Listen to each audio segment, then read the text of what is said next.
Taste the Daily. Kallakurichi நகராட்சியில் சுமார் 1000க்கான பொதுமக்கள் வசித்து வரும் நிலையில் கள்ளக்குறிச்சி நகராட்சி சார்பில் சுமார் 150க்கும் மேற்பட்ட தூய்மை பணியாளர்கள் பணியாற்றி வருவதாக கூறப்படுகிறது. இந்த நிலையில் தூய்மை பணியாளர்களுக்கு கடந்த மாதம் ஊதியம் வழங்கவில்லை என கூறியும் தொடர்ந்து 4 மாதங்களாக ஊதியம் சரியான தேதிக்கு வழங்கவில்லை என தூய்மை பணிகளை பாதியில நினைத்துவிட்டு நகராட்சி ஆணையரிடம் ஊதியம் கேட்பதற்காக நகராட்சி அலுவலகத்தில் தூய்மை பணியாளர்கள் குவிந்திருக்கின்றனர். இந்த நிலையில நகராட்சி ஆணையர் நகராட்சி அலுவலகத்தில் இல்லாததால் இவர்களை கண்ட நகராட்சி தலைவர் தூய்மை பணியாளர்களை அழைத்ததாக கூறப்படுகிறது.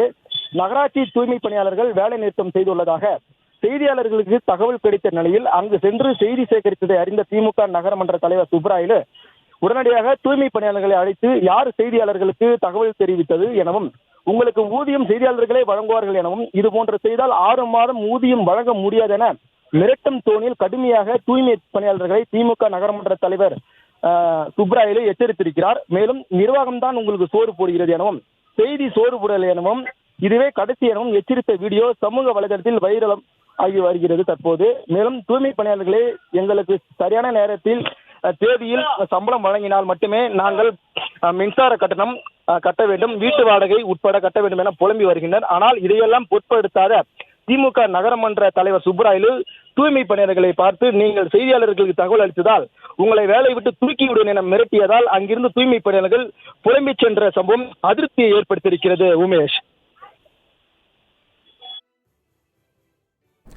விவரங்களுக்கு நன்றி பெரியசாமி.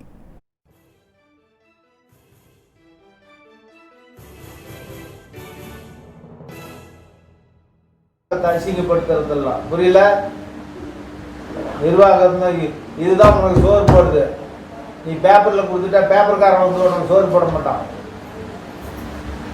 என்ன வேலை உங்களுக்கு அடைச்சி இது புரிஞ்சுக்கோ. அப்படியே நிறுத்திட்டு வேற ஆளை தூக்கிடுவேன். இந்த வேலையெல்லாம் பண்ணீங்கன்னா அப்படியே நிறுத்திடுவேன், வேற ஆள் மாற்றி